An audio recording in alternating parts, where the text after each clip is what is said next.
Ini adalah WBCQ, menghadirkan Radio World's Last Chance kepada Anda dari Monticello, Maine, Amerika Serikat.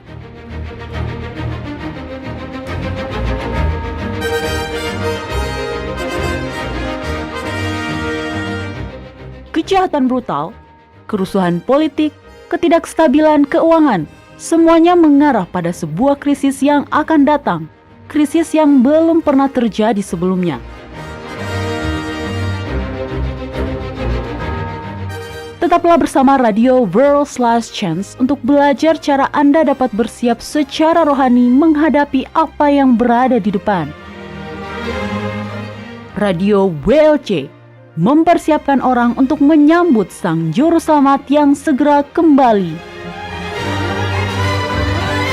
Halo, selamat bergabung di Radio WLC bersama saya Mario Nugraha selaku pembawa acara Anda. Ya, senang sekali ketemu Anda kembali Mario Nugraha. Dan saya Doni Alexander juga terima kasih untuk Anda yang masih tetap bergabung bersama kami hari ini di program Radio WLC. Ya, hari ini kita akan membahas sebuah topik yang menarik, Doni. Ya. Nah, pernahkah Anda mendengar kabar mengenai sepasang bayi kembar yang lahir di tahun yang berbeda, Doni? Apa? Anda bercanda ini Mario Nugraha? Tidak. Itu betul-betul terjadi. Oh ya? Begini, Sawyer Say lahir di Glendale, Arizona, di Amerika Serikat pada tanggal 31 Desember 2016 pada pukul 23.50. Dan saudara laki-lakinya, Everett, lahir setahun kemudian pada tanggal 1 Januari 2017 pada pukul 00.01. Itu pasti adalah hal yang menarik untuk mereka ceritakan kelak ya? Ya, bagi Sawyer akan menyenangkan. Dia bisa mengklaim dirinya setahun lebih tua dibanding saudara laki-lakinya. Sedangkan bagi Everett, tidak akan begitu menyenangkan. Iya. Masalahnya adalah, itu betul-betul tidak terduga. Siapa yang memutuskan agar kehidupan mereka dimulai pada pertengahan malam? Sebelum kita menjawab pertanyaan itu, ada baiknya bila kita memberikan sedikit informasi kepada para pendengar sekalian mengenai nama Sang Pencipta yang sebenarnya.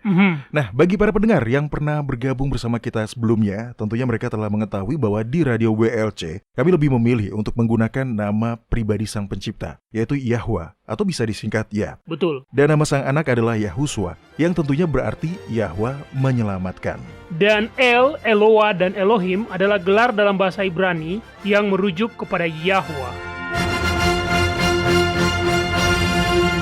Nah, Mario, cerita Anda mengenai si kembar Syai tadi, mereka kan lahir di hari yang berbeda ya, di bulan yang berbeda juga, dan di tahun yang berbeda juga. Benar. Itu adalah hal yang menarik dan bisa membuat kita tertawa sepertinya. Iya, dan tentunya hal itu akan menjadi awal percakapan yang sangat hebat bagi mereka ketika mereka beranjak dewasa nanti, Doni. Ya betul. Tapi komentar Anda tadi memang benar. Hal itu betul-betul tidak terduga. Dan si kembar Syai itu bisa mengklaim bahwa mereka lahir di hari yang berbeda, karena dalam kalender yang kita gunakan pada saat ini, hari-hari selalu dimulai pada pertengahan malam. Nah, dari mana hal itu berasal, Doni? Siapa yang memutuskan bahwa sebuah hari seharusnya dimulai pada pertengahan malam? Ya, ini menarik. Baiklah, saya tidak tahu siapa yang menentukan itu, Mario. Tapi beragam kebudayaan percaya bahwa hari dimulai di waktu-waktu yang berbeda. Contohnya bangsa Mesir kuno yang percaya bahwa hari dimulai di pagi hari, ketika matahari terbit. Itu masuk akal. Mereka kan adalah penyembah matahari, Doni. Nah, baik Babel maupun Yunani menganggap bahwa hari sebenarnya dimulai ketika matahari terbenam. Itu aneh. Rasanya sungguh berlawanan bila kita memulai hari ketika matahari terbenam. Hari-hari pada kalender modern kita dimulai pada tengah malam. Karena itulah yang diyakini oleh bangsa Roma. Nah, kebanyakan orang mengetahui bahwa umat Yahudi sekarang ini mengawali hari Sabat mereka ketika matahari terbenam di hari Jumat malam. Betul. Mereka merayakan hari Sabat mereka ketika matahari terbenam di hari Jumat hingga hari Sabtu ketika matahari terbenam. Dan sayangnya kebanyakan umat Protestan yang beribadah di hari Sabtu juga memulai perayaan hari Sabat mereka ketika matahari terbenam tanpa alasan yang jelas, ketimbang karena pada waktu-waktu itulah umat Yahudi melakukannya. Ya, betul Mario. Namun, yang kebanyakan orang tidak ketahui adalah bahwa praktek umat Yahudi dalam memulai hari ketika matahari terbenam sebenarnya bermula ketika umat Yahudi masih dalam kemurtadan. Sungguh ironis. Salah satu praktek utama yang menjadikan umat Yahudi berbeda dengan yang lainnya. Dan hal yang ditiru oleh orang-orang non-Yahudi yang ingin beribadah di Sabat hari ke-7 adalah sesuatu yang bahkan bukan merupakan praktek bangsa Israel yang sebenarnya, Doni. Ya, betul. Praktek tersebut adalah hal yang mereka adopsi dari paham penyembah berhala. Beberapa orang penyembah berhala memulai hari pada pertengahan hari. Beberapa lainnya mulai hari pada saat matahari terbit. Dan sisanya memulai hari pada saat matahari terbenam. Dan bangsa Romawi memulai hari pada tengah malam. Jadi sebelum Israel berada pada masa kemurtadan, anggap saja misalnya pada zaman Musa. Ya, Nah, pada saat itu menurut anggapan orang-orang, kapankah hari itu dimulai, Doni? pada saat subuh. Tidak mungkin. Pada saat subuh? Betulkah itu? Ya, itu betul Mario. Subuh adalah saat di mana hari dimulai sesuai dengan ajaran kitab suci. Nah, mari kita ambil Alkitab kita dan mencari buktinya. Oke. Dan bagi para pendengar sekalian, ini bukanlah hal yang sepele. Sebaliknya, ini sangat penting. Semua hal yang telah dibengkokkan oleh setan, semua yang telah dia ubah dan sembunyikan, semuanya itu selalu memiliki tujuan. Tapi bila Anda mengumpulkan semua bukti yang ada di dalam kitab suci, maka Anda akan menemukan bahwa hari dimulai pada saat subuh dan berakhir pada saat senja. Subuh yang Anda maksud adalah ketika matahari mulai terbit, Doni? Bukan, yang saya maksud adalah pada saat fajar. Oke. Baiklah, mari sejenak kita tentukan definisi istilah subuh yang akan kita gunakan. Nah, tolong bacakan kitab Yeremia pasal 31 ayat 35. Baik, beginilah firman Yahwa yang memberi matahari untuk menerangi siang dan menetapkan bulan dan bintang-bintang untuk menerangi malam, yang mengharu biru laut sehingga gelombang-gelombangnya ribut. Yahwa semesta alam namanya. Dia memberikan matahari untuk menerangi hari dan menetapkan bulan dan bintang-bintang untuk menerangi malam. Dengan kata lain, hari akan dimulai sebelum matahari terlihat atau terbit dalam pemandangan kita. Hari diawali ketika perlahan cahaya matahari mulai nampak dan bintang-bintang mulai menghilang. Sedangkan malam dimulai ketika gelap datang, ketika bintang-bintang mulai bermunculan, dan itu terjadi setelah matahari terbenam. Sebenarnya itu lebih masuk akal ketimbang pendapat yang mengatakan bahwa sebuah hari dimulai pada saat matahari terbenam. Saya selalu menganggap itu sebagai hal yang berlawanan. Mengapa kita memulai hari ketika malam tiba? Tapi, bagaimana dengan penanggalan kalender? Ketika hari dimulai pada saat subuh, bagaimana kita bisa menentukan tanggalnya, Doni? Ya, sama halnya dengan yang kita dapatkan pada kalender Masehi. Kita akan menyadari bahwa sebuah tanggal dalam kalender tidak sama dengan satu hari. Sebuah tanggal dalam kalender meliputi waktu-waktu terang dan gelap. Hanya saja dalam kalender Alkitab, sebuah tanggal akan dimulai pada saat subuh. Jadi, jam-jam terang yaitu hari, yang bisa juga disebut siang, adalah bagian dari tanggal tersebut, dan jam-jam gelap yaitu malam juga merupakan bagian dari tanggal yang sama. Sebenarnya itu lebih masuk akal ketimbang dengan sewenang-wenang membagi malam hari menjadi dua bagian, di mana setengah malam berada pada tanggal yang satu, sementara setengahnya lagi berada pada tanggal yang lain. Kalender Sang Pencipta sangat masuk akal, Mario. Itu adalah sebuah kalender yang elegan ya. Sebuah metode penghitungan waktu yang sangat akurat. Betul. Tapi, ya, setan juga telah menipu kita mengenai kapan hari dimulai. Namun ketika kita melihat bukti-bukti di dalam kitab suci, maka kita akan mendapatkan kesimpulan yang mendalam. Hari dan malam adalah hal yang berlawanan satu sama lain. Dan juga merupakan dua periode yang secara khusus berbeda. Keduanya tidak pernah menempati ruang waktu yang sama. Tapi mari kita kembali dan memulai pada Minggu Penciptaan. Baiklah, silakan buka terjemahan versi King James dari kitab Kejadian pasal 1 dan bacakan 5 ayat pertama. Oke. Bila tidak ada kitab lain dalam kitab suci yang bisa membuktikan kapan hari dimulai, maka kitab ini sudah cukup untuk membuktikan bahwa hari dimulai dengan munculnya cahaya pada saat subuh. Baik, pada mulanya Elohim menciptakan langit dan bumi. Bumi belum berbentuk dan kosong. Gelap gulita menutupi samudera raya dan roh Elohim melayang-layang di atas permukaan air. Berfirmanlah Elohim, jadilah terang. Lalu terang itu jadi. Elohim melihat bahwa terang itu baik, lalu dipisahkannyalah terang itu dari gelap. Dan Elohim menamai terang itu hari, dan gelap itu malam. Jadilah petang dan jadilah pagi, itulah hari pertama. Nah, Mario, jadi yang terlebih dahulu diciptakan adalah terang. Dan apa yang ada di sana sebelum terang itu ada? Hanya kegelapan. Gelap gulita menutupi samudera raya. Ya, jadi beranggapan bahwa hari dimulai pada waktu malam adalah hal yang konyol ya. Jadi coba pikirkan sejenak. Semuanya gelap gulita. Lalu Elohim berkata, jadilah terang. Lalu apa yang terjadi? Terang itu pun jadi. Ya, tapi bila hari dimulai pada waktu malam, maka apakah hari pertama di Minggu Penciptaan hanya selama 12 jam? Apakah Elohim berkata, jadilah terang, lalu kemudian menjelaskan, mulai sekarang ini adalah hari pertama. Bersabarlah, dan dalam 12 jam kemudian kita akan kembali mendapatkan terang ini. Atau apakah Elohim berkata, jadilah terang, lalu kemudian menyatakan bahwa 12 jam yang telah berlalu sebelumnya merupakan bagian dari hari pertama itu? Saya mengerti maksud Anda. Itu memang tidak masuk akal, kan? Ya, betul. Itu tidak masuk akal, Mario. Nah, silakan dibacakan ayat 5 sekali lagi. Baik, dan Elohim menamai terang itu hari, dan gelap itu malam. Jadilah petang dan jadilah pagi, itulah hari pertama. Nah, lihat kan? Dia bahkan menamainya, Mario. Dia menamai terang itu hari dan gelap itu malam. Iya, dan itu lebih masuk akal. Tapi bagaimana Anda bisa menjelaskan kalimat terakhir yang mengatakan, jadilah petang dan jadilah pagi, itulah hari pertama? Bukankah dari kalimat itu kita bisa menyimpulkan bahwa hari dimulai pada malam hari? Tepat setelah dikatakan, Elohim menamai terang itu hari? Tidak, kita tidak bisa menyimpulkan seperti itu. Yang dijelaskan di sini adalah apa yang bisa menyusun periode waktu 24 jam. Atau sebuah tanggal yang utuh. Pertama-tama Anda memulainya dengan terang, itu adalah hari. Setelah melalui hari, akhirnya kita akan kembali mendapatkan gelap. Itulah malam. Lalu kita akan melalui malam dan mencapai keesokan paginya, dan itu adalah siklus 24 jam yang utuh. Nah, begitulah cara sebuah tanggal dan periode waktunya ditentukan dalam kitab suci.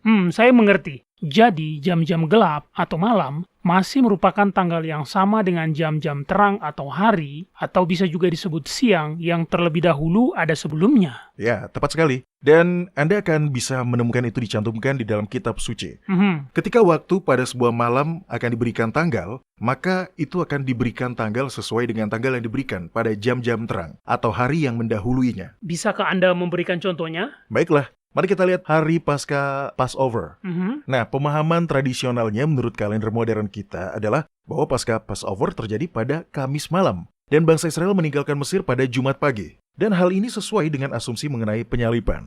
Orang-orang telah berasumsi bahwa perjamuan malam terakhir terjadi pada Kamis malam dan Yahusua disalib di keesokan paginya. Ya, tapi kita tahu bahwa itu tidak mungkin terjadi karena kalender lunisolar yang Alkitabiah tidak memiliki siklus mingguan yang tidak terputus. Siklus mingguannya dimulai baru setiap bulan. Jadi, tidak ada hari Kamis dan hari Jumat dalam kalender Alkitab, Doni. Ya, betul. Tapi lebih dari itu, pemahaman ini telah didasarkan pada fakta bahwa umat Yahudi zaman ini memulai perayaan Sabat mereka di hari Jumat malam ketika matahari terbenam. Jadi, dari hal itulah yang menyebabkan orang-orang mengira bahwa hari Pasca Passover harus dirayakan pada Kamis malam.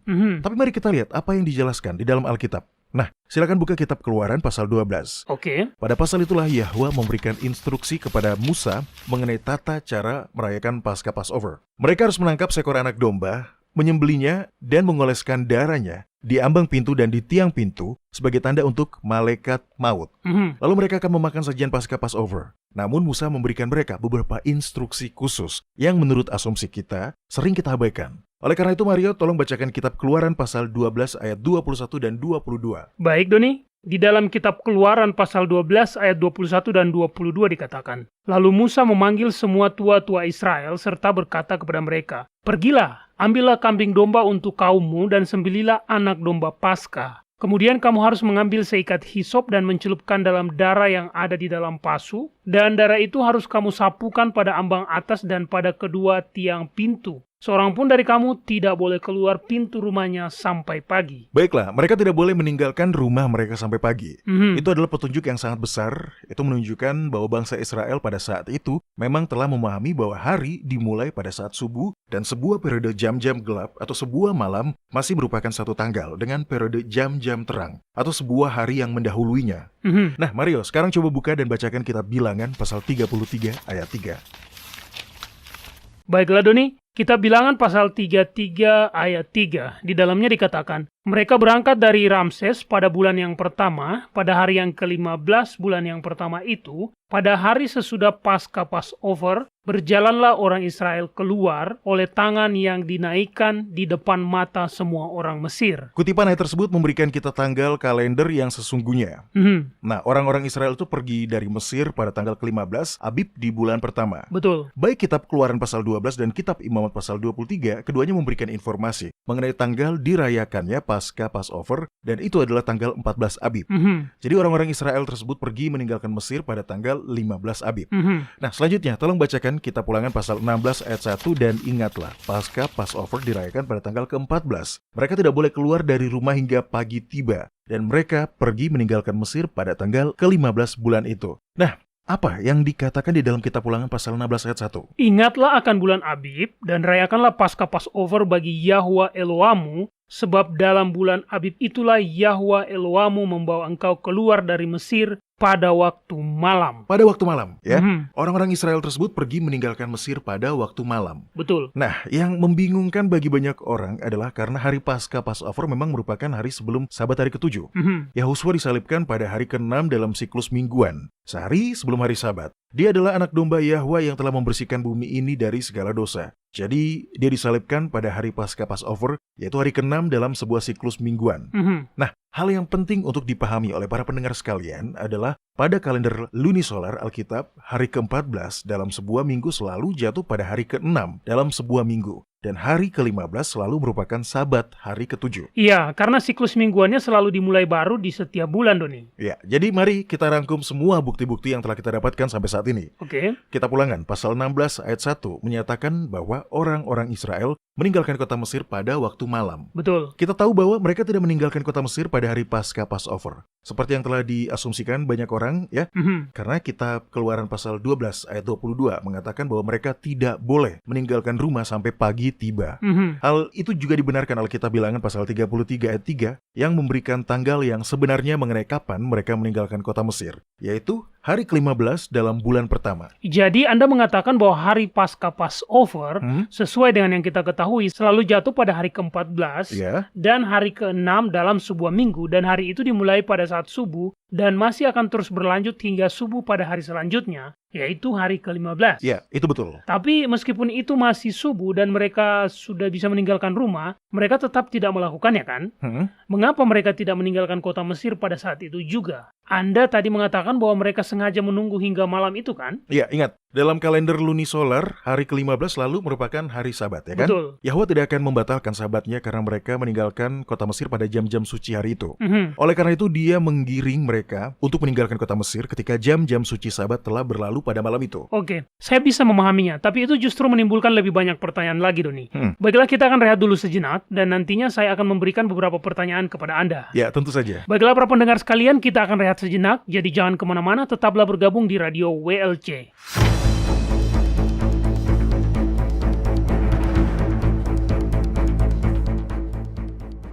Anda mendengarkan Radio World's Last Chance di WBCQ yang mengudara pada gelombang 31 meter di frekuensi 9330 kHz.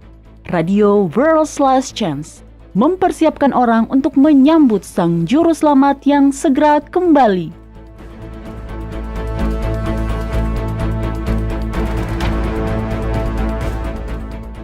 Kebanyakan orang pada hari ini percaya bahwa hari Sabtu adalah Sabat hari ke-7 dengan satu-satunya alasan, yaitu karena hari Sabtu adalah hari di mana orang Yahudi beribadah. Masalahnya adalah, ini tidak membuktikan apa-apa. Mengatakan bahwa orang Yahudi beribadah pada hari Sabtu, oleh karena itu Sabtu adalah hari Sabat karena pada saat itulah orang Yahudi beribadah, adalah contoh yang sangat bagus dari sebuah penalaran melingkar. Kebenaran yang mengejutkan adalah bahwa para ahli Yahudi sendiri mengakui bahwa hari Sabtu bukanlah hari Sabat berdasarkan kitab suci. Jika Anda ingin mempelajari lebih lanjut, kunjungi situs web kami di worldslastchance.com. Baca artikel dengan judul Kaum Yahudi dan Hari Sabat. Sekali lagi, baca artikel dengan judul Kaum Yahudi dan Hari Sabat di worldslastchance.com. World's Last Chance telah membuat lebih dari 1.500 video dokumenter dalam lebih dari 30 bahasa. Kunjungi situs kami di worldslastchance.com atau nonton videonya pada channel WLC di YouTube. Video-video dokumenter baru tentang berbagai topik penting terus dirilis sepanjang waktu. Mulailah menontonnya dan pelajarilah kebenaran selama Anda masih memiliki kesempatan di worldslastchance.com.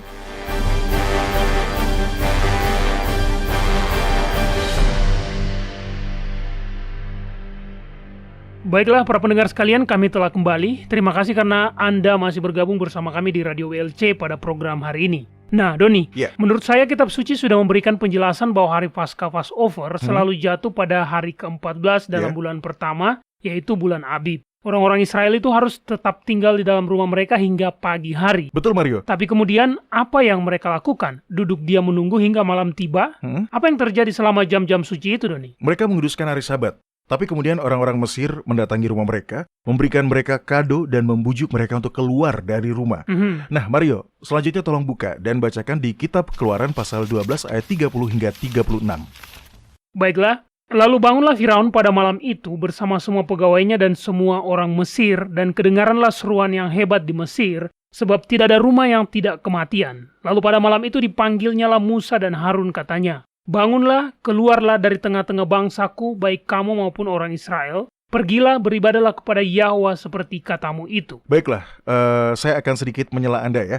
Firaun memang memanggil Musa dan Harun pada malam itu. Namun setelah mereka berdua melihat kekuatan ilahi yang sangat luar biasa, setelah secara tegas memerintahkan orang-orang untuk tetap tinggal di dalam rumah hingga pagi, apakah Anda betul-betul berpikir bahwa Musa dan Harun akan memenuhi panggilan itu karena mereka tidak mematuhi Yahwa dan ingin mematuhi Firaun? Tentu saja tidak, Doni. Nah, itu betul. Tentu saja tidak. Baiklah, Mario, silakan lanjut membacakannya. Baik, orang Mesir juga mendesak dengan keras kepada bangsa itu, menyuruh bangsa itu untuk pergi dengan segera dari negeri itu, sebab kata mereka, nanti kami mati semuanya. Lalu bangsa itu mengangkat adonannya sebelum diragi, dengan adonan mereka terbungkus dalam kainnya di atas bahunya. Orang-orang Israel melakukan juga seperti kata Musa. Mereka meminta dari orang-orang Mesir barang-barang emas dan perak serta kain-kain, dan Yahwa membuat orang Mesir bermurah hati kepada bangsa itu sehingga memenuhi permintaan mereka. Demikianlah mereka merampasi orang Mesir itu. Ayat ini telah memberikan penjelasan bahwa orang-orang Israel tidak meninggalkan Mesir pada malam pasca Passover. Pagi berikutnya mereka masih berada di rumah masing-masing. Karena itulah orang-orang Mesir itu mendesak dengan keras kepada bangsa itu. Betul. Orang-orang Mesir tersebut seakan berkata, "Mengapa kalian masih di sini? Pergilah, tinggalkan tempat ini. Kami mohon, ini, ambil saja emas ini, ambil perhiasan ini. Pokoknya tinggalkan tempat ini." Iya, tapi orang-orang Israel itu tidak meninggalkan kota Mesir hingga pada malam itu. Ya, betul. Jadi maksud Anda, jam-jam suci hari Sabat tidak sampai memenuhi periode waktu 24 jam? Ya, itu betul, Mario. Saya tahu bahwa pembahasan ini bisa merubah paradigma kita, namun semua ini memiliki bukti di dalam kitab suci. Baiklah, tapi bagaimana dengan kutipan ayat yang mengatakan bahwa dari matahari terbenam sampai matahari terbenam, kamu harus merayakan Sabatmu? Kedengarannya itu bisa disimpulkan sebagai jangka waktu jam-jam suci hari Sabat, kan? Saya senang Anda menanyakan hal tersebut, Mario. Anda benar. Itu adalah ayat yang sering saya gunakan sebagai dasar untuk merayakan Sabat dari sejak matahari terbenam hingga matahari kembali terbenam di keesokan hari. Namun masalahnya adalah, itu adalah contoh utama dari apa yang akan terjadi bila Anda melandaskan kepercayaan Anda pada kutipan ayat yang diambil di luar dari konteksnya. Nah, silakan buka kitab Imamat pasal 23 dan mari kita lihat sama-sama bagaimana konteks yang sebenarnya dari kutipan tersebut. Baiklah, saya sudah membuka kitab Imamat pasal 23. Jadi ayat berapa yang Anda maksud, Doni? Tolong bacakan semuanya dari ayat 26 hingga ayat 32. Kitab Imamat pasal 23 adalah pasal yang mencantumkan semua hari raya Yahwa. Hari raya paling pertama yang dicantumkan adalah Sabat hari ke-7. Betul. Kemudian dilanjutkan dengan tanggal-tanggal hari raya tahunan dan tata cara melaksanakannya. Itulah konteks dari kutipan yang Anda maksud tadi ya. Baiklah, silakan bacakan mulai dari ayat 26. Maaf, karena kali ini Anda harus membacanya sedikit lebih panjang dari biasanya, Mario ya. Namun semua ini penting untuk mendapatkan konteksnya. Baik, saya mengerti. Kitab Imamat pasal 23 ayat 26 hingga 32. Di dalamnya dikatakan, Yahwa berfirman kepada Musa, akan tetapi pada tanggal 10 bulan yang ke-7 itu adalah hari pendamaian. Kamu harus mengadakan pertemuan kudus dan harus merendahkan diri dengan berpuasa dan mempersembahkan korban api-apian kepada Yahwa. Pada hari itu janganlah kamu melakukan sesuatu pekerjaan. Itulah hari pendamaian untuk mengadakan pendamaian bagimu di hadapan Yahwa Elohmu. Karena setiap orang yang pada hari itu tidak merendahkan diri dan berpuasa, haruslah dilenyapkan dari antara orang-orang sebangsanya. Setiap orang yang melakukan sesuatu pekerjaan pada hari itu, orang itu akan kubinasakan dari tengah-tengah bangsanya. Janganlah kamu melakukan sesuatu pekerjaan. Itulah suatu ketetapan untuk selama-lamanya bagimu turun-temurun di segala tempat kediamanmu. Itu harus menjadi suatu Sabat, hari perhentian penuh bagimu, dan kamu harus merendahkan diri dan berpuasa. Mulai pada malam tanggal 9 bulan itu, dari matahari terbenam sampai matahari terbenam, kamu harus merayakan Sabatmu. Jadi, secara konteks, apa yang dibahas secara khusus dalam ayat-ayat tersebut? Mengenai cara merayakan hari pendamaian, Doni. Ya, betul. Di dalam ayat-ayat ini tidak disebutkan apapun mengenai hari Sabat mingguan ya. Dalam ayat-ayat tersebut hanya menyebutkan hari pendamaian, yang merupakan salah satu hari raya tahunan. Benar. Hari itu juga dirayakan selama 24 jam dan harus dimulai pada saat matahari terbenam di hari sebelumnya. Nah, di sini pula kita mendapatkan bukti bahwa sebuah hari dimulai pada saat cahaya atau terang mulai nampak menyinari langit. Hari tidaklah dimulai pada waktu malam. Di bagian mana Anda mendapatkan hal itu, Doni? Silakan Anda perhatikan kembali di ayat 32. Oke. Nah, ayat tersebut memberikan kita tanggal yang harus kita rayakan sebagai hari perdamaian. Nah, silakan dibaca. Mulai pada malam tanggal 9 bulan itu, dari matahari terbenam sampai matahari terbenam, kamu harus merayakan sabatmu. Tidak perlu diragukan lagi, hari perdamaian memang selalu dirayakan pada hari ke-10 di bulan ke-7. Betul. Itulah tanggal untuk hari raya tahunan yang satu ini. Nah, bila Yahwa memang menginginkan agar hari berawal dari sejak matahari terbenam ya, lalu mengapa dia menyebutkan malam tanggal 9 dari bulan itu? Karena jika malam memang menjadi awal dari sebuah hari, maka itu berarti sebuah hari yang baru telah dimulai. Oleh karenanya itu sudah bukan lagi merupakan malam tanggal ke-9, itu seharusnya sudah menjadi malam tanggal ke-10. Oh, saya mengerti apa maksud Anda. Bila hari memang dimulai pada saat matahari terbenam, maka pada sebuah malam tanggal yang dimaksudkan adalah saat ketika tanggal baru tersebut dimulai, bukan berakhir. Jadi bila hari memang seharusnya berawal pada saat matahari terbenam, maka seharusnya dia mengatakan, mulai pada malam tanggal 10 bulan itu, dari matahari terbenam sampai matahari terbenam, kamu harus merayakan sabatmu. Tapi bukan itu yang dia katakan. Dia mengatakan, mulai pada malam tanggal 9 bulan itu dari matahari terbenam. Tentu saja malam tanggal 9 bulan itu masih tetap merupakan bagian dari hari ke-9, bukan bagian dari hari ke-10. Ya, tepat sekali, Anda sudah mengerti. Wow, sungguh mengejutkan. Harus saya katakan, memulai hari pada waktu malam memang selalu terasa aneh bagi saya. Adalah hal yang berlawanan untuk mengatakan bahwa sebuah hari sedang dimulai, padahal sebenarnya hari itu sedang berakhir. Tapi saya masih memiliki pertanyaan, Doni. Sebelumnya Anda sempat sedikit membahasnya, jadi mari kita bahas saja sekalian. Kita tahu bahwa hari dimulai pada saat subuh. Dari Kitab Bilangan pasal 33 ayat 3, kita juga mengetahui tanggal di mana orang-orang Israel meninggalkan kota Mesir, yaitu pada hari ke-15 di bulan pertama. Pada kalender Alkitabiah, hari ke-15 selalu merupakan hari Sabat mingguan. Kita juga mengetahui dari Kitab Ulangan pasal 15 ayat 1 bahwa orang-orang Israel meninggalkan kota Mesir pada waktu malam. Ini adalah hal yang sedikit sulit, karena kita tahu bahwa Yahwa tidak pernah melanggar perintahnya sendiri. Tapi saya tidak bisa membayangkan dia memerintahkan orang-orang Israel itu untuk mengangkut barang bawaan mereka dan meninggalkan kota Mesir secara berombongan pada hari Sabat. Maksud saya, berjalan mengangkut barang-barang kan adalah sebuah pekerjaan.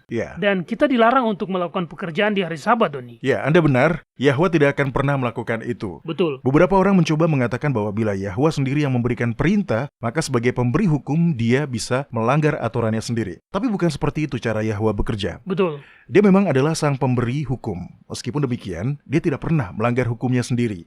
Jadi, sekali lagi, Anda benar. Pasti ada penjelasan lain mengenai mengapa dia memerintahkan mereka meninggalkan kota Mesir pada hari ke-15 yang kita semua ketahui selalu merupakan hari Sabat pada kalender lunisolar.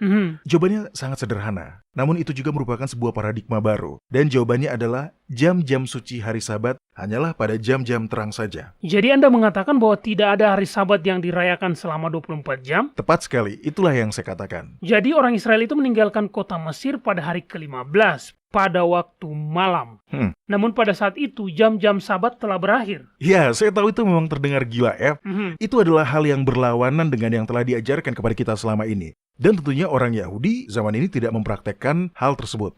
Namun, hal itu adalah benar. Dan saya bisa memberikan buktinya yang ada di dalam kitab suci. Baiklah, silakan jelaskan buktinya. Saya sangat ingin mendengarkannya, Doni. Oke. Mari kita mulai dengan perintah keempat. Tolong dibacakan kitab Keluaran pasal 20 ayat 8. Cukup ayat itu saja. Ingatlah dan kuduskanlah hari Sabat. Ingatlah dan kuduskanlah hari Sabat. Saya sangat menyukai Alkitab versi King James. Karena tiap kali di dalamnya ditambahkan kata-kata, maka kata-kata tambahan tersebut akan dicetak miring agar kita bisa mengetahui bahwa itu adalah kata yang ditambahkan. Nah, di dalam Alkitab versi King James, ketika kita membaca kitab Keluaran pasal 20 ayat 8, tidak ada kata-kata yang ditambahkan di dalamnya. Setiap kata yang diterjemahkan ke dalam bahasa Inggris adalah berasal dari kata Ibrani aslinya.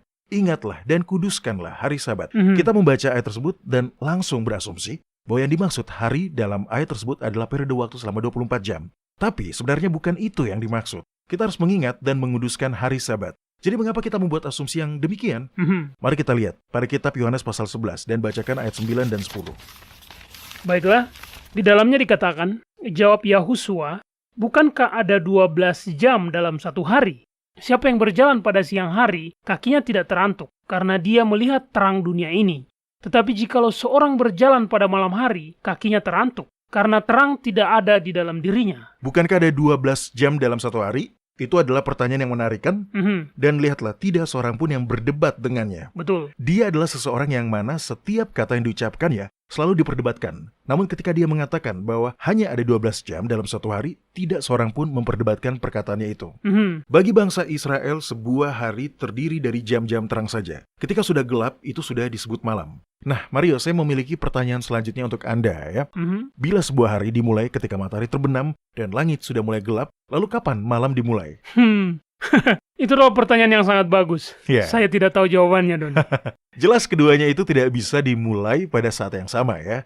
Karena bila demikian keduanya tidak akan bisa dibedakan. Betul. Bangsa Israel pada saat itu bukanlah orang-orang bodoh. Mereka sudah memiliki kosakata untuk menyebutkan hari dan malam dengan tepat. Nah, Mario, tolong dibacakan terjemahan King James dari Kitab Mazmur pasal 104 ayat 19 dan 20. Baiklah, di dalam Kitab Mazmur pasal 104 ayat 19 dan 20 dikatakan, Engkau yang telah membuat bulan menjadi penentu waktu, matahari yang tahu akan saat terbenamnya. Apabila engkau mendatangkan gelap, maka malam pun tiba. Ketika itulah bergerak segala binatang di hutan. Menurut kedua ayat tersebut, malam dimulai ketika gelap telah datang. Nah, mari kita lihat apa yang dikatakan di dalam Alkitab mengenai kapan sebuah hari dimulai. Tolong bacakan terjemahan King James dari Kitab Hakim-Hakim pasal 16 ayat 1 dan 2. Baik, pada suatu kali ketika Simson pergi ke Gaza, dilihatnya di sana seorang perempuan sundal, lalu menghampiri dia. Ketika diberitahukan kepada orang-orang Gaza, Simson telah datang ke sini, maka mereka mengepung tempat itu dan siap menghadang dia semalam-malaman itu di pintu gerbang kota. Tetapi semalam-malaman itu mereka tidak berbuat apa-apa, karena fikirnya, nanti pada waktu fajar, saat hari sudah tiba, kita akan membunuh dia. Nah, itulah waktu ketika hari dimulai, yaitu pada waktu fajar. Kita harus memahami kitab suci sebagaimana mestinya. Seharusnya kita tidak mencari-cari hal yang tidak dicantumkan di dalam kitab suci. Benar. Karena itu berarti bahwa kita telah terperangkap ke dalam jebakan tipu daya setan. Betul sekali. Baiklah para pendengar sekalian, kita akan rehat dulu sejenak. Ketika kami kembali nanti, kita akan memasuki segmen kotak surat harian kita, di mana kami akan menjawab pertanyaan-pertanyaan yang telah dikirimkan oleh para pendengar sekalian dimanapun berada. Jadi jangan kemana-mana, kami segera kembali.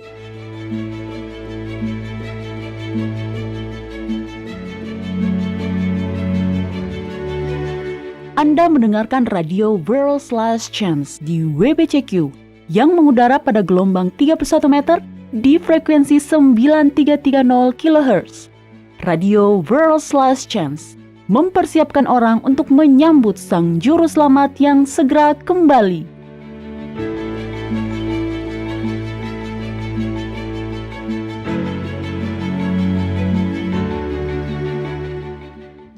Jutaan orang Kristen saat ini percaya bahwa orang yang sudah ditebus memiliki keamanan kekal. Dengan kata lain, mereka mengira bahwa sekali seseorang telah diselamatkan, dia akan selalu diselamatkan. Ini mungkin kedengarannya bagus, tetapi pembelajaran yang seksama pada keyakinan ini mengungkapkan bahwa itu benar-benar bertentangan dengan Alkitab. Jika Anda ingin mempelajari lebih lanjut, kunjungi situs web kami di worldslastchance.com dan bacalah artikel dengan judul Sekali Selamat, Tetap Selamat. Kunjungilah kami hari ini di worldslastchance.com dan pelajari apa yang Alkitab ajarkan tentang doktrin Sekali Selamat, Tetap Selamat.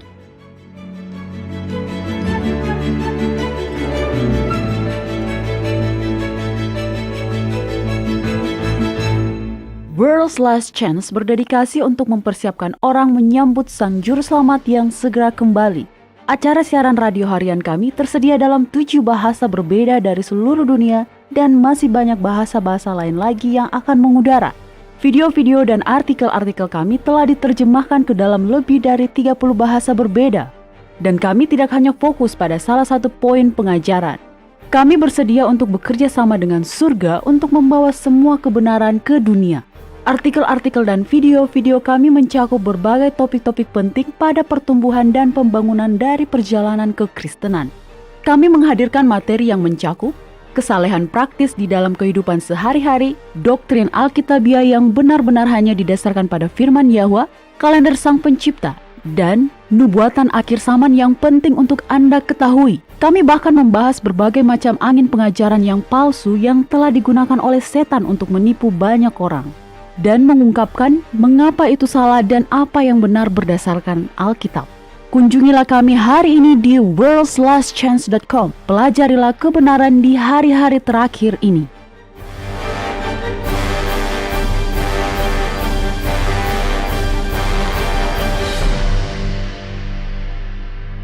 Baiklah para pendengar sekalian, kami telah kembali. Terima kasih karena masih setia bergabung bersama kami di program Radio WLC pada hari ini dalam segmen Kotak Surat Harian kita. Nah Doni, pertanyaan hari ini dikirimkan oleh Ana Maria Cardozo di kota Fortaleza, Brasil. Dia menulis, "Hai Doni dan Mario, saya ingin bertanya bagaimana cara yang tepat untuk mendekatkan keluarga kita yang belum percaya kepada Injil. Apakah kalian memiliki saran mengenai bagaimana cara untuk bisa memahami keluarga kita yang bukan orang percaya?" Itu bisa menjadi sesuatu yang sulit ya. Terkadang justru orang-orang terdekat dan terkasih kita adalah orang-orang yang paling sulit untuk kita jangkau. Karena dibandingkan dengan orang lain, mereka bisa melihat apakah kepercayaan kita telah betul-betul telah mengubah kita, atau apakah itu hanya agar kita terlihat seperti orang benar. Itu sangat betul. Seperti yang diketahui semua umat Kristen, kata Injil memiliki arti kabar baik. Dan memang seperti itulah Injil. Injil memang adalah kabar baik. Dan ketika kita memiliki kabar baik, apa yang ingin kita lakukan? Yang pasti membagikannya kan? Ya, kita pasti akan membagikannya tanpa ada paksaan. Itu akan mengalir begitu saja, Doni. Saya pernah mendengar seorang Kristen berbicara mengenai betapa sulitnya menyaksikan ketika mereka berusaha merangkul orang terkasih mereka agar menjadi orang percaya. Dan bahwa mereka tidak bisa berkata apa-apa. Saya ingin menyarankan bahwa bila Anda menemukan diri Anda berada di dalam kesulitan seperti itu, Anda tidak usah khawatir tentang kejadian itu. Sebaiknya Anda memikirkan bahwa seharusnya Anda memiliki lebih banyak waktu untuk menyembah Yahwa dan mengikuti firman-Nya. Karena ketika Anda telah memahami Injil dengan baik, ketika Anda telah sangat dipenuhi oleh kegembiraan yang diberikan oleh Yahwa, sehingga Anda bahkan tidak bisa menampung semua itu, maka jelas, seperti yang Anda katakan tadi, itu akan mengalir begitu saja. Anda bahkan tidak perlu sengaja menyempatkan diri untuk menyebarkannya. Iya, sedikit tambahan. Tentunya segala upaya untuk membagikan atau menyaksikan hal itu harus diawali dengan doa. Itu bukan berarti bahwa Anda harus menyela percakapan dan berkata, "Mari kita menundukkan kepala dan berdoa bersama." Bukan, tapi itu berarti bahwa pada pagi hari sebelum kejadian itu, ketika Anda sedang melakukan doa pribadi, Anda juga telah mendoakan itu dan meminta agar diberikan kesempatan dan juga ide-ide yang akan Anda katakan. Dan jangan lupa, doakanlah juga agar hati orang tersebut akan dijadikan lembut, agar bisa menerima hal-hal yang akan kita bagikan kepada mereka. Anda benar, berdoa adalah hal yang paling penting. Karena bila kita tidak berdoa, maka kita hanya akan bergantung pada usaha dan hikmat kita sendiri. Oleh karena itu, menurut saya penting untuk menegaskan bahwa pada akhirnya, kita hanyalah penyambung lidah Yahwa. Betul. Kalau bisa dibilang, kita hanyalah juru bicaranya. Karena itu, bukan tugas kita untuk menghakimi seseorang. Itu adalah tugas Roh Kudus. Tugas kita hanyalah untuk dipenuhi dengan Roh Yahwa. Sehingga Dia memberikan kita kesempatan untuk mengikuti bimbingannya mengenai kapan kita harus berbicara dan apa yang harus kita bicarakan. Betul. Nah, Doni, apakah ada hal tertentu yang bisa kita katakan untuk mengawali pembicaraan kita mengenai keselamatan orang tersebut? Tidak ada. Karena setiap orang berbeda-beda ya.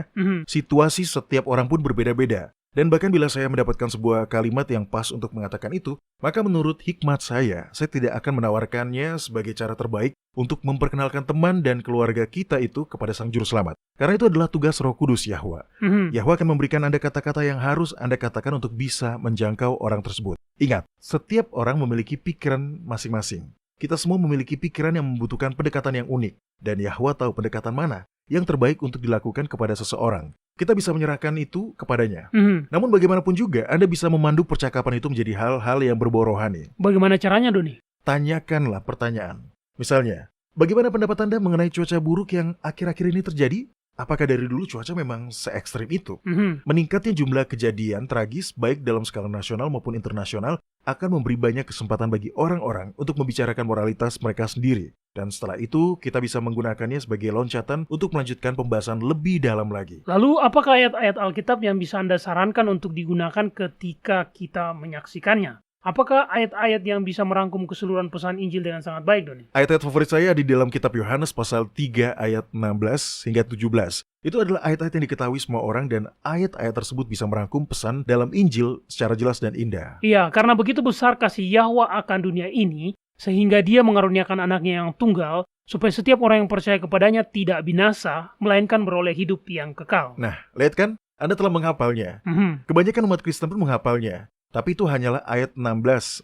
Ayat 17 adalah ayat yang memiliki pesan yang sama kuatnya. Khususnya bila orang yang sedang Anda temani berbagi pesan kitab suci itu adalah orang yang takut pada Bapa. Di dalamnya dikatakan, sebab Yahwa mengutus anaknya ke dalam dunia bukan untuk menghakimi dunia, melainkan untuk menyelamatkannya oleh dia. Ayat lain yang sama bagusnya bisa kita temukan dalam kitab Roma pasal 10. Mario tolong buka dan silakan dibacakan ayat 9 hingga 13. Baiklah, sebab jika kamu mengaku dengan mulutmu bahwa Yahusua adalah Tuhan dan percaya dalam hatimu bahwa Yahwa telah membangkitkan dia dari antara orang mati, maka kamu akan diselamatkan. Karena dengan hati orang percaya dan dibenarkan, dan dengan mulut orang mengaku dan diselamatkan. Karena kitab suci berkata, barang siapa yang percaya kepada dia tidak akan dipermalukan. Sebab tidak ada perbedaan antara orang Yahudi dan orang Yunani, karena Eloa yang satu itu adalah Elohim dari semua orang, kaya bagi semua orang yang berseru kepadanya. Kita harus tetap menyeimbangkannya. Di sisi lain, ketika kita berada di dunia baru nanti, tidak akan ada seorang pun yang menyesal karena telah membagikan Injil. Seseorang pernah membuat dirinya dalam resiko untuk ditolak ketika membagikannya kepada kita. Benar. Dan karena itu, kita juga memiliki kewajiban untuk membagikannya dengan orang lain. Sedangkan di saat yang sama, kita tidak ingin memaksa seseorang untuk mempelajari agama. Selalu membahas mengenai penyelamatan mereka setiap kali Anda bertemu dengan mereka, akan membuat mereka menghindari Anda dengan cepat. Betul. Nah, cara yang paling penting yang bisa kita tunjukkan adalah untuk hidup dengan prinsip kasih yang telah ditunjukkan oleh Yahusua. Ini berarti ketika seseorang anggota keluarga kita melakukan dosa atau terjebak di dalam kesulitan lainnya, kita harus mendatangi mereka dengan penuh kasih dan niat untuk menolong. Kita seharusnya tidak menjadikan itu sebagai kesempatan untuk menceramahi mereka dan membuat seakan diri kita lebih baik daripada mereka. Itu berarti di dalam setiap permasalahan yang kita hadapi bersama orang lain, mereka tidak melihat kita. Mereka tidak melihat saya. Mereka tidak melihat Anda. Tapi yang mereka lihat adalah Yahusua karena dia hidup di dalam diri kita dan melakukan baik kemauan maupun pekerjaan menurut kerelaannya. Iya, itu adalah cara yang terbaik yang bisa kita perlihatkan kepada semua orang. Kepada anggota keluarga, teman-teman, ataupun kepada orang lain. Baiklah para pendengar sekalian, sekian waktu kita untuk segmen kotak surat harian kita pada hari ini. Tapi jangan lupa untuk terus mengirimkan pertanyaan-pertanyaan dan komentar-komentar Anda. Kunjungi situs kami di worldslastchance.com. Pilih bahasa Indonesia dan klik hubungi kami. Nah, jika kami tidak sempat untuk menjawab pertanyaan Anda secara langsung melalui siaran radio ini, maka silakan melihat bagian tanya jawab di situs kami.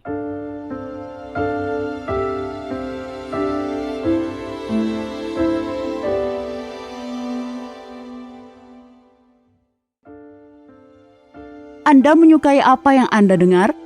Kunjungi situs kami di worldslastchance.com untuk mendengarkan episode-episode lain dari program radio kami. Radio World's Last Chance mempersiapkan orang untuk menyambut Sang Juru Selamat yang segera kembali.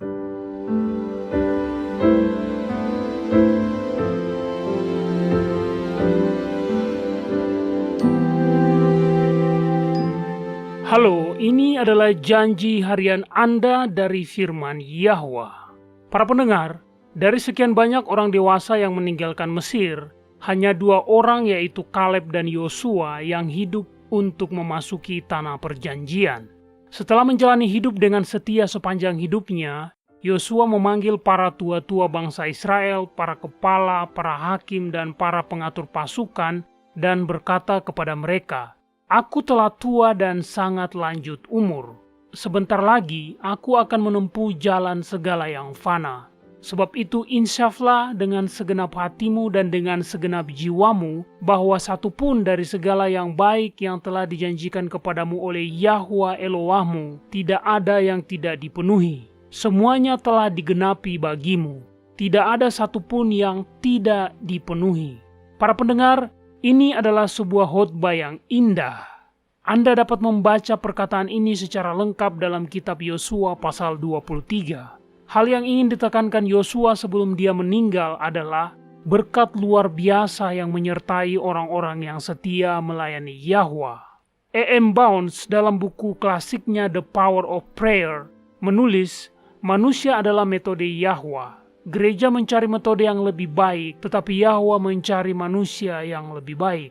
Hal yang dibutuhkan gereja saat ini bukanlah perlengkapan yang lebih banyak dan lebih baik, bukan organisasi baru atau metode baru yang lebih baik juga, tetapi orang-orang yang dapat dipakai oleh Roh Kudus sebagai pendoa, orang-orang yang kuat dalam doa.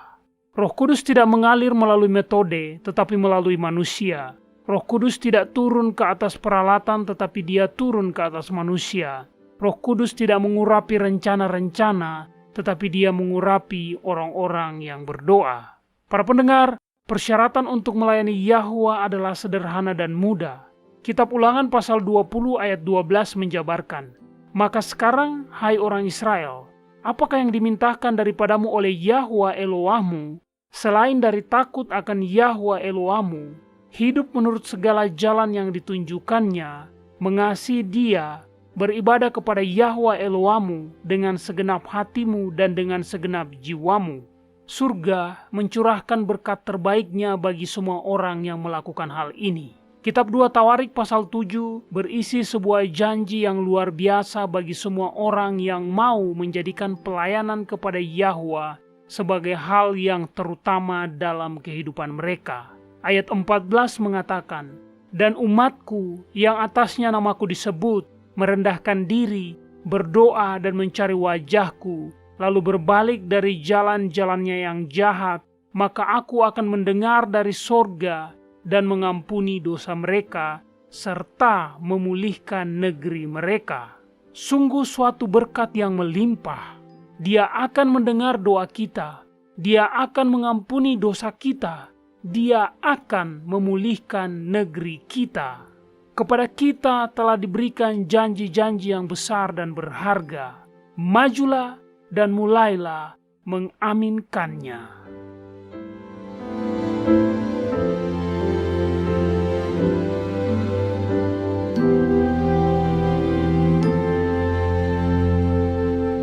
Banyak orang dewasa berharap mereka memiliki kesempatan untuk belajar agama selagi berada di universitas. Jika Anda berada di posisi yang sama, saat ini belum terlambat. Di worldslastchance.com, kami memiliki ratusan artikel dan video tentang berbagai topik agama dan rohani yang terus ditambahkan setiap saat. Ada artikel yang memberikan nasihat tentang bagaimana menikmati kehidupan Kristen yang berkemenangan. Artikel-artikel lain menyelidiki secara mendalam bagian-bagian Alkitab yang salah dimengerti dan menjelaskan apa arti bagian itu dalam bahasa Ibrani yang asli. Kami juga menyajikan banyak artikel dan video tentang nubuatan. Paulus memberitahu Timotius, segala tulisan yang diilhamkan Yahwa memang bermanfaat untuk mengajar, untuk menyatakan kesalahan, untuk memperbaiki kelakuan, dan untuk mendidik orang dalam kebenaran. Dengan demikian, tiap-tiap manusia kepunyaan Yahwa menjadi sempurna dan diperlengkapi sepenuhnya untuk setiap perbuatan baik. Jika Anda membaca dengan seksama materi di situs kami, Anda akan memiliki landasan yang menyeluruh bukan hanya pada kebenaran doktrinal, tetapi Anda juga akan mempelajari rahasia-rahasia cara berdoa yang efektif dan cara belajar Alkitab sehingga Anda dapat menemukan kebenaran untuk diri Anda sendiri. Kunjungi situs web kami di worldslastchance.com. Tidak ada kata terlambat untuk memulai.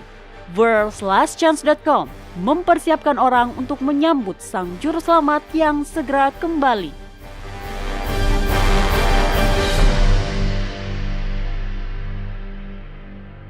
Nah, Doni, Ya. Anda tahu setiap kali saya mempelajari hal baru dan terkejut dibuatnya, saya akan berpikiran bahwa sudah pasti inilah dia. Saya selalu berpikiran bahwa sudah tidak ada lagi hal yang telah diputarbalikan, dirusak dan diubah oleh si iblis. Nah, nyatanya selalu saja kita bisa mempelajari sesuatu yang baru, sesuatu yang berbeda. Siapa sangka bahwa bahkan pemahaman mengenai kapan hari dimulai pun telah diubah. Karena si iblis akan merusak kebenaran dengan cara apapun yang dia bisa. Iya, tapi mengapa dia merusak kebenaran mengenai kapan hari dimulai? Apa gunanya, Doni? Menyembunyikan kebenaran mengenai kapan hari dimulai menyebabkan dicurinya berkat dari perayaan hari Sabat.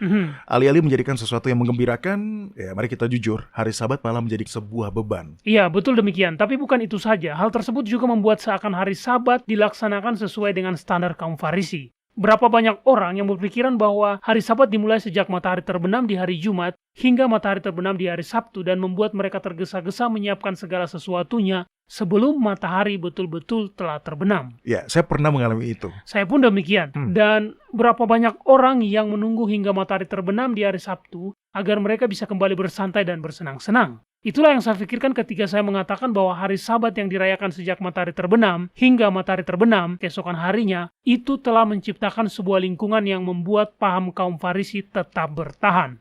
Itu mengingatkan saya pada firman Yahusua dalam kitab Matius pasal 23 ayat 4, di mana dia mengatakan bahwa kaum Farisi itu mengikat beban-beban berat, lalu meletakkannya di bahu orang, tetapi mereka sendiri tidak mau menyentuhnya. Setan betul-betul telah mencuri berkat yang ditujukan Yahwa untuk hari Sabat. Karena Anda benar, bila hari Sabat menjadi sebuah beban ketika Anda setengah mati untuk menyiapkan segala sesuatunya sebelum matahari terbenam, maka Anda justru akan merasa kelelahan.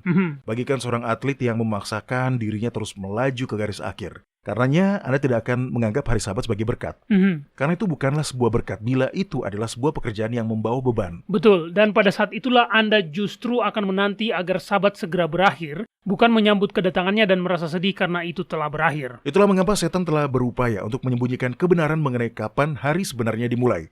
Dengan menjadikan hari Sabat sebagai sebuah beban, maka orang-orang akan gagal untuk mendapatkan berkat yang telah ditujukan Yahwa kepada mereka melalui hari Sabat. Dan itu sangat krusial. Kita semakin dekat dengan hari akhir. Saat ini kita sedang menanti dibukanya materai ke-6.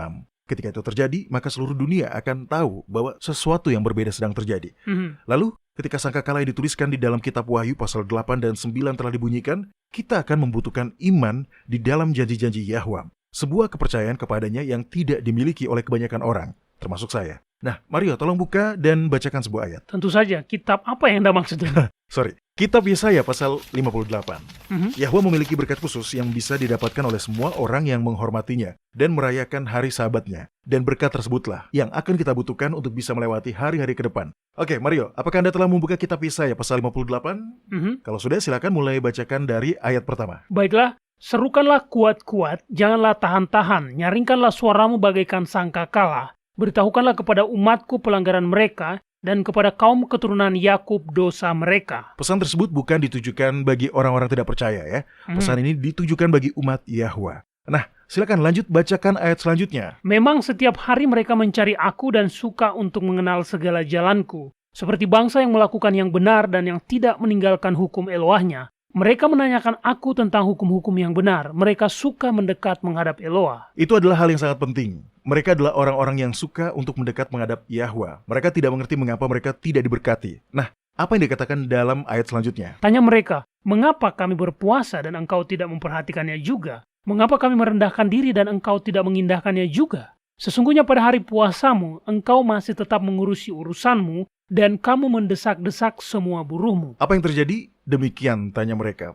Kami telah melakukan semua hal yang benar, namun mengapa kami masih belum juga diberkati? Nah, perhatikan apa yang dikatakan Yahwa selanjutnya. Sesungguhnya kamu berpuasa sambil berbantah dan berkelahi, serta memukul dengan tinju dengan tidak semena-mena. Dengan caramu berpuasa seperti sekarang ini, suaramu tidak akan didengar di tempat yang tinggi. Sungguh-sungguh inikah berpuasa yang ku kehendaki dan mengadakan hari merendahkan diri? Jika engkau menundukkan kepala seperti gelaga dan membentangkan kain sarung dan abu sebagai lapik tidur. Sungguh-sungguh itukah yang kau sebutkan berpuasa, mengadakan hari yang berkenan kepada Yahwa? Pada dasarnya di sini Yahwa berkata, ya tentu saja, Anda telah berpuasa, tapi Anda melaksanakannya seakan itu adalah sebuah pekerjaan dan sebuah beban. Kalian hanya melakukannya untuk mendapatkan keinginan baikku. Lalu kemudian dia menjelaskan apa yang sebenarnya dia cari, dan apa yang dia cari adalah pelayanan yang berasal dari dalam hati. Pelayanan yang didorong oleh kasih. Iya, selanjutnya dikatakan, berpuasa yang ku kehendaki ialah supaya engkau membuka belenggu-belenggu kelaliman dan melepaskan tali-tali kuk, supaya engkau memerdekakan orang yang teraniaya dan mematahkan setiap kuk. Merayakan hari Sabat dengan menggunakan standar kaum Farisi dan legalis hanya akan menjadikannya sebuah beban.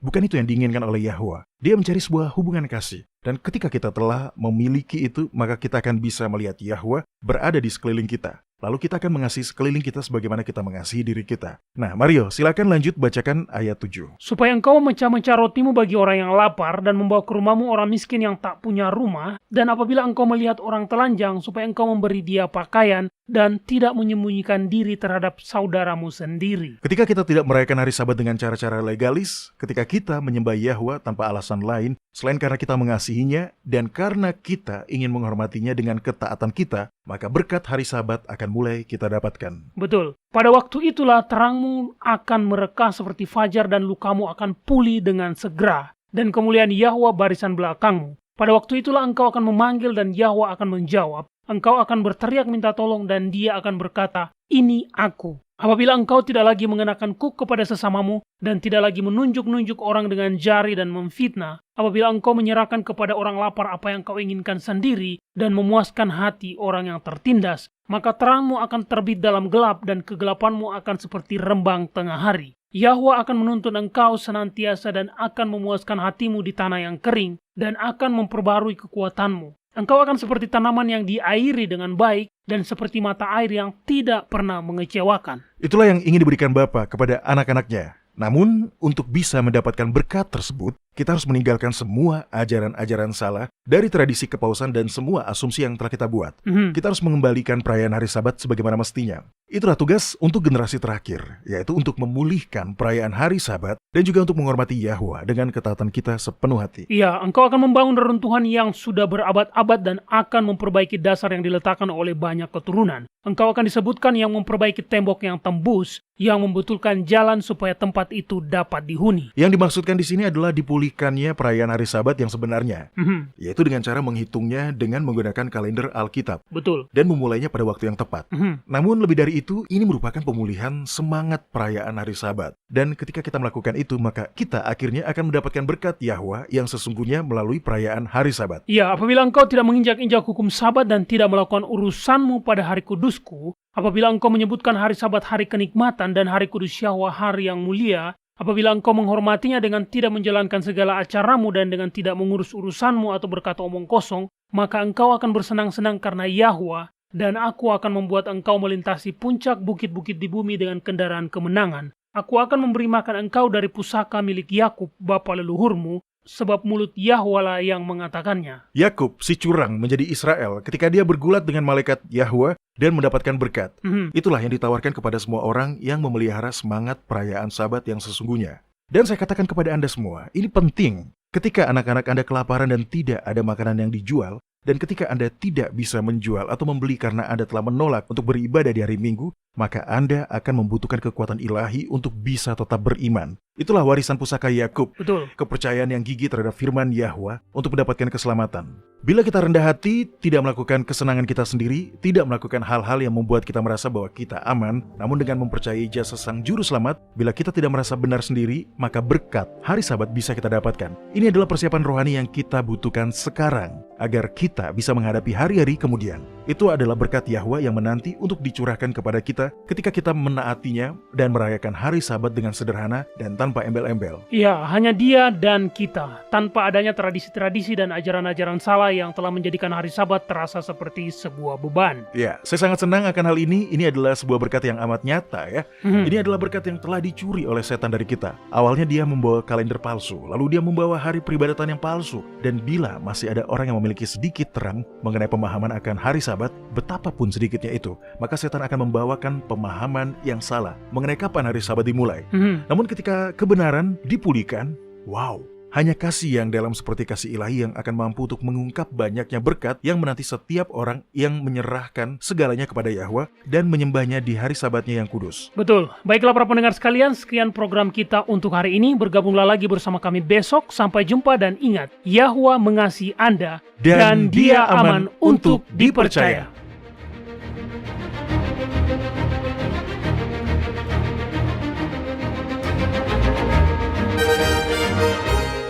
Anda baru saja mendengarkan Radio WLC. Program ini serta episode Radio WLC yang lain tersedia untuk Anda unduh di situs kami. Sangat baik untuk dibagikan pada para sahabat Anda yang mempelajari Alkitab. Ini juga sumber yang bagus bagi orang-orang yang beribadah kepada Yahwa sendirian atau di rumah.